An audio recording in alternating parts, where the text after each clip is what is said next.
Hello, everyone, and welcome to our second episode of our UA25 webinar series. We're so excited to have you back with us this month to talk to our very special guest from our Department of Transportation Services here on campus. As a reminder, I am Allison Beasley. I am our coordinator of parent and family programs here at the university. And our special guest today is Amy Haynes from Transportation Services. I will let Amy introduce herself and we'll dive right in to give you some information, tips, tricks, all of that to learn more about parking and transportation here on campus. Hey, thanks, Allison. I appreciate the introduction. As Allison said, my name is Amy Haynes, and I am the Associate Director of Parking here on campus, which means that's everyone's favorite subject to talk about. Parking is just so much fun here at UA. Yeah, so I have been at UA for a little over 13 years. I also have a student that attends UA. I've been in the shoes of a parent with a student attending, and I'm hoping what we talk about today, I can kind of put people's fears at ease with parking, and just give that information that that here it's not as bad as you think, it's a fun experience. So let me just kind of jump. I guess I'll jump right into it. I will say, I'm hoping we can clear up some misconceptions that folks may have, and you may have heard different things from friends of friends, but things change all the time. So Amy is here to give the most up-to-date information and hear it directly from the source. So listen to everything Amy has to say and always refer back to the website to find the most recent information. Perfect. Yes, our website, we do try to keep that up to date with any changes, announcements, anything that's happening. So I will first start with, we do have lots of parking here on campus. We have plenty of parking here on campus. What we lack is convenient parking. So to be able to park on campus, you have to have a parking permit, or you utilize one of our pay-as-you-go parking spots. We have over 300 of those pay-as-you-go parking spots here on campus, plus we have 4 transient decks. Now, students who are going to be living on campus, we will consider those as our residential students, and they are eligible to purchase a residential parking permit. Depending on which resident hall they are living in will depend on what zone they are classified in. So let's just say someone's living in Presidential or Blunt, Lakeside, Riverside. Those are all what we consider our yellow zone. We have plenty of parking in the yellow zone area. We don't have convenient parking right there beside those residence halls. An example, Lakeside, I believe, has close to 500 beds in that residence hall. There's a right at 142 parking spaces right there behind Lakeside. So the chances of you actually getting a parking spot and it being there when you leave are very slim. That is why we do zones, because just because you don't have a spot right beside your residence hall, there's other parking in your zone. I like to tell everyone, because we've noticed this year, there's a little tighter in the yellow zone parking around the residence hall. The Ferguson deck is considered yellow zone. It's averaging 500 to 600 parking spaces available for individuals to use. And we have actually implemented a bus stop right across the street from the Ferguson deck. So if you're a student or you come there and you've got a yellow permit and you can't find it in your first spot that you want to go to, that you go to Lakeside and you can't find a parking spot, drive up to Ferguson, park your vehicle there in your zone in that Ferguson deck, get your app for the buses. Our campus transit, we have an app called Passio Go that gives real-time information of the buses. And you can see when that bus is coming to the Ferguson deck. You can get out of your car, go park, step over to the bus stop, get on the bus. The very next stop is the presidential area, and in one that bus is called a residential. It's a residential route. So basically, it hits all of our residential communities. It's safe. It's secure. Is it convenient to the presidential residence hall? It's probably a 5 to 8 minute walk if you walked it. But I know a lot of parents and a lot of students don't maybe want to walk by themselves or feel comfortable walking late in the evenings.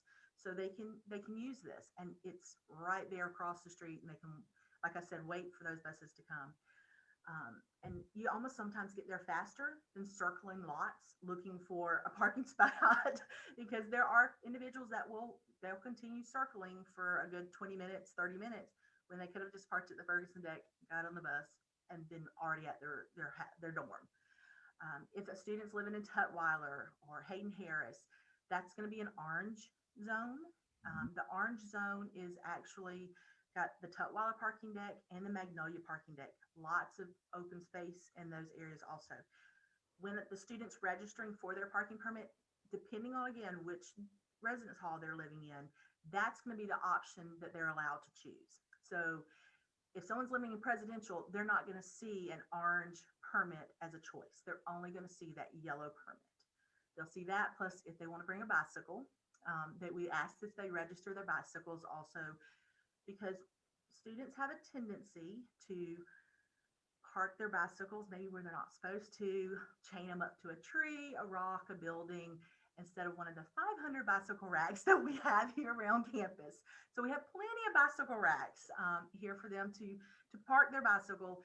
And if it is chained up against where somewhere, it's left where it's not supposed to be, if it's registered with us, we can contact the student to let them know, hey, either one, we've got your bicycle, or two, you need to move your bicycle before we do impound it. So we do reach out to the students for that information.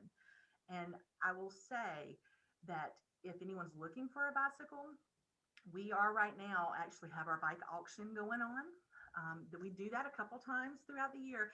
And I think we've got about 200 bicycles out there right now. And there's some really good bicycles. There's some Treks, very high-end bicycles that are now on the auction site. So I think it's like gubdeals.com or .ua. I'm not really sure, but it's Gov Deals. If you look on UA's website, it'll point you to that direction, and you can get some really nice bicycles there. And we are in the process of trying to bring on another company that does rentals of bicycles and does the e-bikes. We had a company here for 2 years ago and last academic year, but when the pandemic hit, they kind of picked up their bikes and they left, just knowing that it was just not, I think the company was not doing as well as they had anticipated in all their markets. So they are no longer here on campus, but we are in works. We are trying to work through another to have those e-bikes, electric assist bicycles on campus for this upcoming fall semester. So hopefully there will be that option. And I know probably the rec center, they do bike rentals also. That's not affiliated through our office, but the rec center does great. You can rent them for the semester or I think the full academic year. And they've done that for years and years. So I highly recommend them also, but maybe try out a rental bike or something before bringing a bike to campus, because you'll probably notice when you come on campus, you see lots and lots of bikes just sitting, and they'll sit there and they'll rot, and the chains get rusty, so everybody has great intentions of riding their bicycle on campus. Bulk of them sit in a bicycle rack. My son's was one of those that has sat there for a whole year, and I was like, did you ever ride it? I think it was the same place you left it. It was there. So I do know they're used, but it's also, how often are they used? Because we are a walking campus. And not only are we a walking campus, we have a great transit system here on campus. It's very robust. We have lots of routes. Those routes do change. We had to make some drastic changes this past year just because of the pandemic, but we are hoping to see more students on campus, more in-person classes. So we will be ramping that system back up to more buses here, but it's a great system. You move students around campus very easily. It's a lot easier to hop on a bus and go to your class than it is to get in your vehicle and move it thinking you're going to be parking beside your classroom, because I can almost guarantee you that's not going to work. And if you do, then you're probably not going to be in your zone, which then it's going to mean you're going to get one of those lovely citations. And it's a citation is not meant for, I don't have enforcement officers hiding behind bushes and looking to jump out and get someone because they see them parking illegally.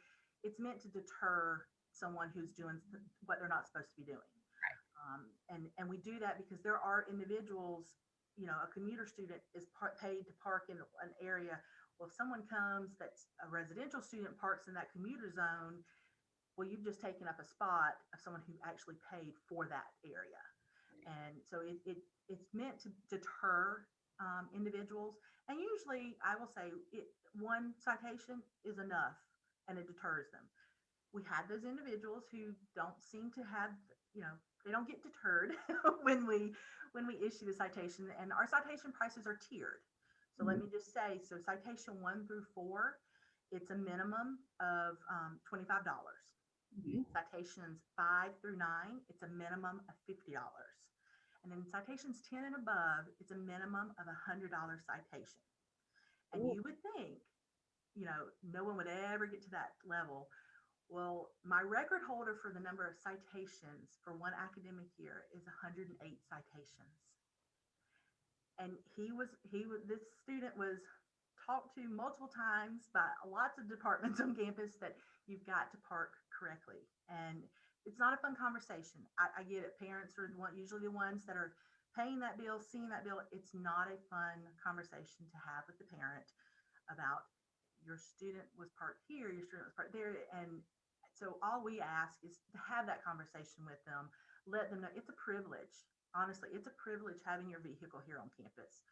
I went to a university my freshman year that did not allow freshmen to have their vehicles on campus. So it really is a privilege to have it here. And as long as you follow the rules and park legally in your zone, you'll never get a citation. And that's the big thing, is just having that open line of communication, because again, when you see that we do bill over citations onto a student's account. If the student has 2 or more unpaid citations because, say, the vehicle hasn't been registered, we put a wheel lock on it. That's not a fun conversation to have either. It's just kind of one of those that we have plenty of parking. We have all this information on our website of where to park. The map is a great tool to use, and that's on our website. It's an interactive map, so you can click on it to see where parking is available, what zones are available, where my zone is. There's all of that, where the pay as you go, Park Mobile and the pay as you go. You can see all of that on that interactive map. So it's a great tool. It's just, like I said, if you use it, familiarize yourself with those areas, because and we try our best to, we're not, again, out to get anybody. So we do our best to make sure that you're educated, students are educated. And then what we'll do is, I talk to students. I'm welcome to talk to them, in person, over the phone. I'll be happy to take them to areas to show them how to use the campus transit system, where your zone parking area is, because I just want individuals to be educated on the proper way to have their vehicle here on campus and where to park. I will say all of the zones and lots around campus, as soon as you drive into a new area, they are properly labeled. They are very well labeled. So don't let your student tell you, I didn't know, when it said green faculty staff. And it's very well labeled. It has both, says green and faculty staff, so they can tell on their hang tag. And that's what, when folks are coming around, we can easily look at those hang tags to see if a residential student is parked in those faculty staff. I say that because those are the ones I see. Yes, that's normally where we find our residential and commuter students parking, is in a faculty staff zone, because they are closer to a building. And it's meant for the students not to be able to have access to those areas, but the individuals working there, they're there just for those 8 to 9 hours, and that's where they're working. So it definitely can be a little interesting during those times. And so, clarifying question, Amy, are zones enforced 24/7? If, let's say, if someone on a spring weekend, let's say not a fall football weekend. Let me just say, that's a great question. We have what we call zone enforced hours. Mm-hmm. Those are Monday through Friday from 7 a.m. to 6 p.m. What we enforce 24 hours, 7 days a week, are what we call safety violations, which include parking in the fire lane, parking along the curb, parking in a bike lane, parking in a handicap space when you are not technically eligible to park in those spaces. Those are enforced 24/7. And I will say that that is where we have found this year, especially over on our north side of campus, on our yellow zone, a lot of people like to get in their vehicles in the evenings and drive over to the north area to visit. Mhm. And so that then takes up space for someone who has a yellow residential permit. They don't have a place to park. Unfortunately, I can't enforce that because we aren't zone enforcing during after 6 p.m. So from Right. 6 p.m. to 7 a.m. the next day, and anytime on the weekends, there's no zone enforcement. Mhm. So it's important that if you do have to park, say in a faculty staff area after the zone enforced hours, to make sure you get up, set your alarm, and move your vehicle before the next day at 7 a.m. Because I do have enforcement officers that come in at 7 a.m. And that's the first thing they do is they go out and they're enforcing the zones. They're getting people to move. And I want to also kind of mention that something new this past fall on the Riverside deck. It's one of our larger parking decks over in the yellow zone. The bottom level is now a reserved area for the National Water Center. That was they elected with the contract they had with the University of Alabama. They elected to execute that portion of the contract to where they get reserved parking. So yes, that did take some parking out of the yellow zone. But again, there's still plenty of parking in that yellow area. It's just not the convenient parking that a lot of students have become accustomed to. And I will say, parking on the first level of a parking deck versus the third, all of those parking decks are super well lit. There's always security resource officers around in both those decks and lots around campus, but they're super well lit. There's elevators, so they're accessible for all students, making sure that if they do park on a higher level, and they're super safe for those as well, for anything like that. I will say I lived in Riverside when I was an undergraduate student, and that was not there. And so we just had a surface lot. So I'm a little bit jealous of the students who get to park anywhere. There's also plenty of surface spots around that deck as well. So I know that a lot of students living in Riverside and Presidential will park over because that's a yellow zone as well. So they're parking over there. That's a really Fill up. It does fill up, especially in the evening times, because individuals are coming over to visit. So it can become frustrating. I totally understand, and that is one reason why, like the Ferguson deck is still in the yellow zone. Why we implemented another bus stop there in front of the Ferguson deck to get students, because it can be an inconvenience and it can be a little frustrating when you're coming back from working. There's plenty of students that work in the evenings and they come back and they're anticipating their spot. They don't have a space where they are used to parking. So I get the frustration. I get that totally. That's why we've tried to push individuals or inform them that, hey, the Ferguson deck is there. I know it looks like it's a long way to walk and it may be in the evening, but you've got, like you said, security resources, UAPD, all of those. Anytime someone doesn't feel safe walking from somewhere, or even just, hey, I don't feel safe standing here in my residence hall, they can use those resources and contact them, and they will be happy to escort wherever they need to go. So that's another thing. Also, just remember remember that security resources and UAPD are here 24/7 also. Absolutely. And I will say it's a very well lit area, especially like, let's say, I know earlier you mentioned Lakeside, but from the Ferguson Center to Lakeside, there is a Raising Cane's right on the way. So there's plenty of people, there's plenty of light, there's plenty of chicken smells on the way. You pass a dining hall, so that's super well lit as well. So they're very populated areas. They're very well lit. On campus is very well lit. So I always felt safe on campus. So I think that students, I don't think there's any concerns for safety on campus, but if they do, there's always those resources just to have that extra layer. I did have one question about bike registration. Amy, how much does that cost for folks? It's free, zero. I know. The bike, everything. Yes, bike registration is free. So it doesn't cost anything. You register the bicycle, with the make and like color, just a little description of it. Then you're going to get in the mail within like 2 to 5 business days a little sticker that will have a barcode on it. You just stick it on your bicycle, and that way, if we come up, we see the number and everything. We enter it into our system, and we can see who it's registered to.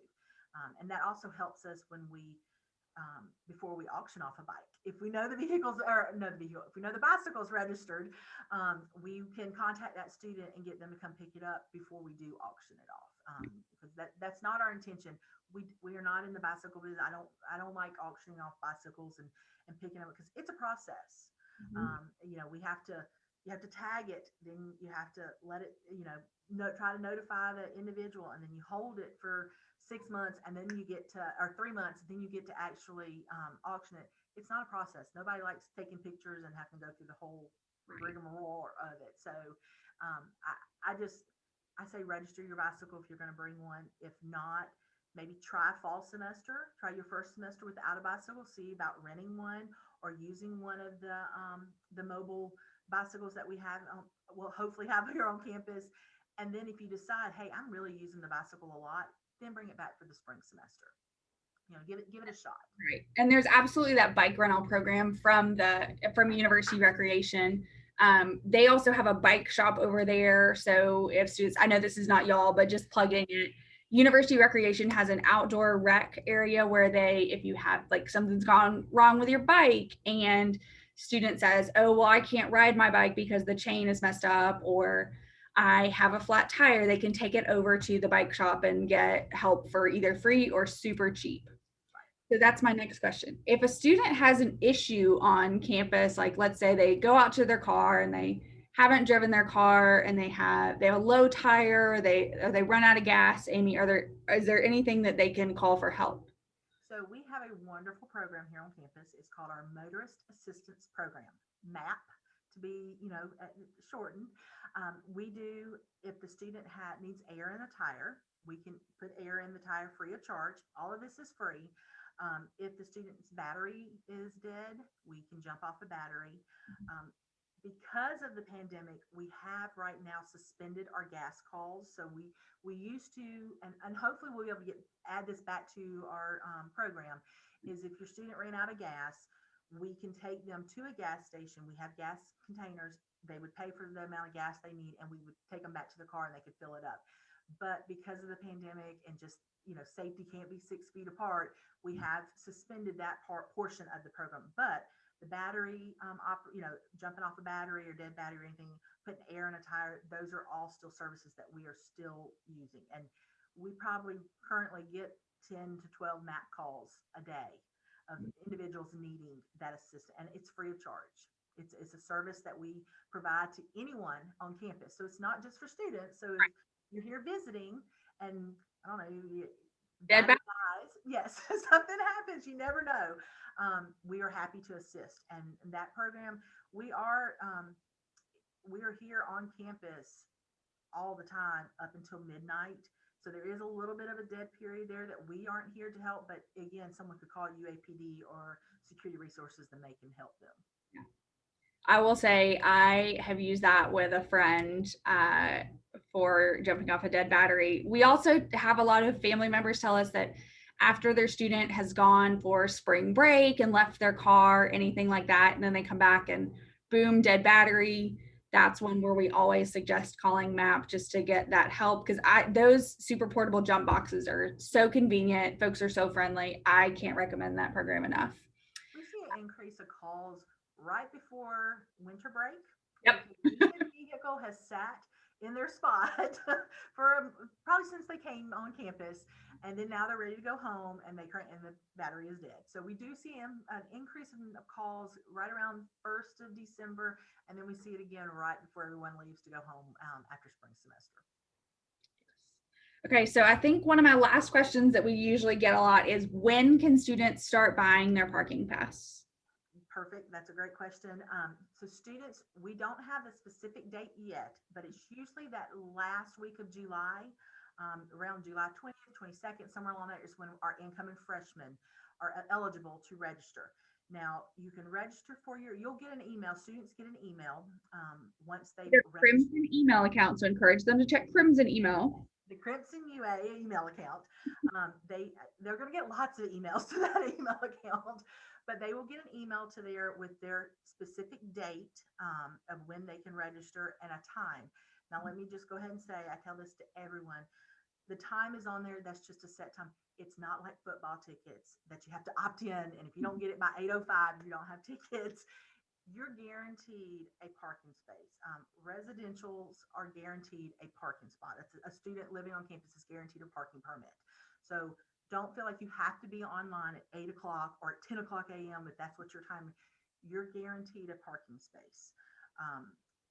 If you register for classes, have orientation after the end of July, it takes 24 hours after you register for your classes for you to be able to go online and actually register for a parking permit, because we have to see it takes 24 hours overnight basically for the system to update and let us know that the student has now registered for classes. They are really coming here to UA, and we can then get them a parking permit. And it's, again, a commuter student, someone that's not living on campus, say you're closer by and you're not living on campus, you're still going to get a parking permit. It may not be for the West commuter lot, because that is one of our West commuter is one zone that does sell out very quickly within the first usually 7 to 8 days, because that is offered our graduate students, and our seniors are the ones who kind of pick those up pretty quick because it's over near the business school. It's just an ideal location.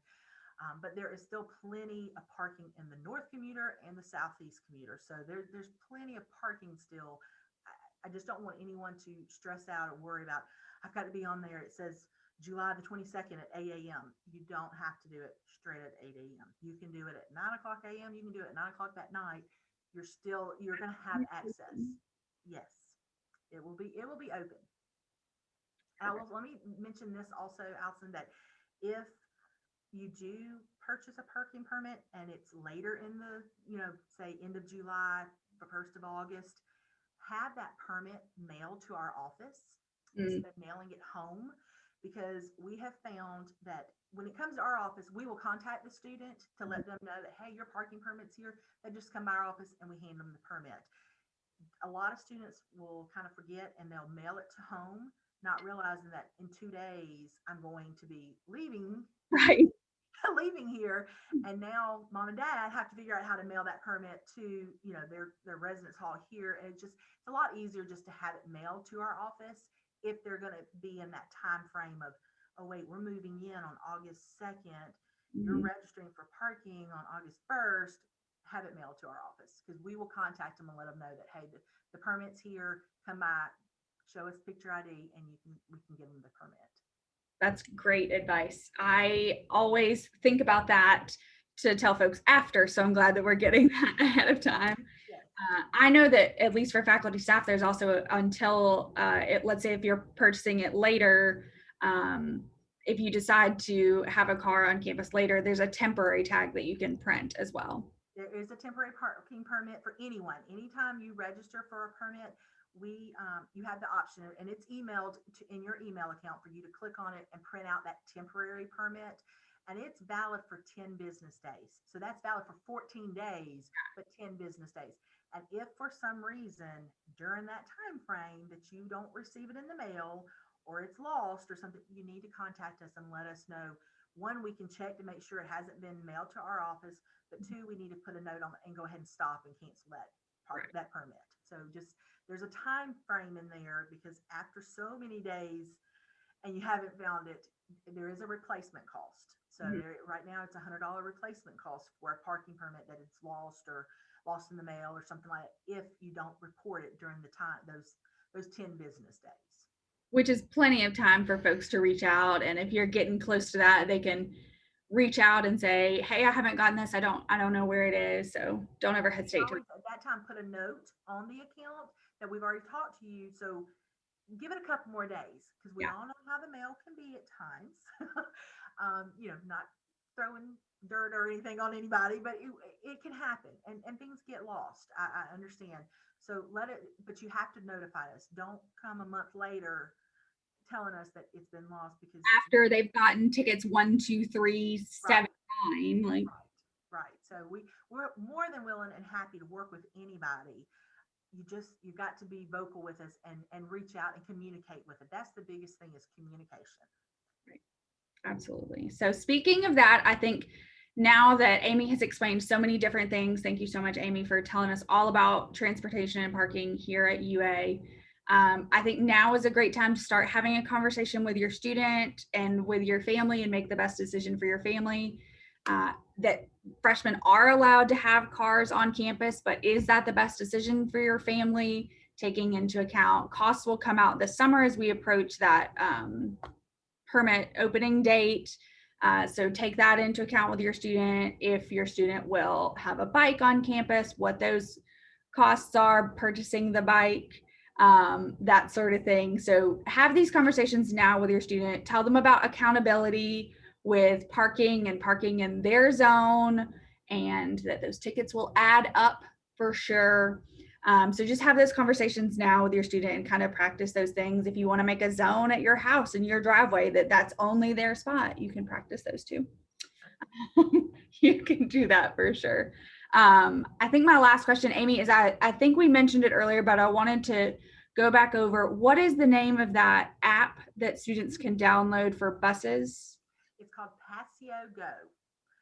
If you go to the crimsonride.ua.edu's website, it's got the information on there. That is our campus transit system, and that gives you how to download it with an Android or with an iPhone. And you have that, like I said, it's a real time of where the buses are, so you can see them moving. Know, hey, I've got 2 minutes before it's going to be at my stop. I need to go out there to the stop. Students find it to be very convenient when it's cold and it's raining outside. Nobody wants to stand outside when it's cold and raining. So I don't either. So I get it. It's very important to have that app to see exactly when the bus is coming, so you can be prepared for it and get on it. Absolutely. I will also say I will give y'all kudos. That's one of the things that I've seen as a staff member pop up around campus. Several of those bus shelters, those bus stop shelters for students to wait outside of class and a lot of the classroom buildings around campus. So I think that's one of those great things that students are like, they can have a rest on those benches and socially distance now while they're waiting for the bus, that sort of thing. Yes. So, anything else that folks need to know, Amy? Are you willing to scare their students straight? I think. No. That is, again, communication with your student. Again, I have a student here also, and mine I will say, has received a parking citation. And guess what? He paid that parking citation because he chose to park in not his proper zone. So that's coming from a mom that works in parking, and he paid for that. So, there's those conversations. Again, any questions anyone has, where they can park, how to park, we are more than happy to help. That is one big thing that we push here is I want to get the word out. We want to communicate with the individuals and let them know that we're not out to get anyone. That's not our intention. We don't, like I said earlier, stand behind the bushes waiting for that person. That's not what we want to do. We just want to educate and make sure individuals know that how to park, where to park legally and safely. Absolutely. Okay, so if folks have questions after this webinar or throughout the summer after they've attended orientation, y'all will come and present again at Parent and Family Orientation to answer any questions live. But until then, what's the best way for them to learn more and to get in contact with y'all? Best thing is to look at our website, and that is bamaparking.ua.edu. The other way for questions, you can always call our office, but we have someone that monitors our UA parking email. So it's just uapark@bama.ua.edu. So they can send us an email. We will be happy to answer any questions they have, send them the links, send them information, and just so that they're on the same page and they're prepared for when they come here on campus. So that's our bet. I would say sending an email is the quickest way to get a response, because if we are on the phone with another individual, no one wants to leave a voicemail and have to get a call back. So just send us an email, and those are answered every day before we leave for the day. Awesome. Well, Amy, thank you so much for all of the great information. We appreciate it so much. We look forward to seeing you at orientation this summer, and for our parents and families to get to see y'all again. And we look forward to seeing folks tuning in at our next UA 25 webinar next month. So we release UA 25 webinars on the 25th of each month. So be sure to check that out. And as always, roll Tide. Roll Tide.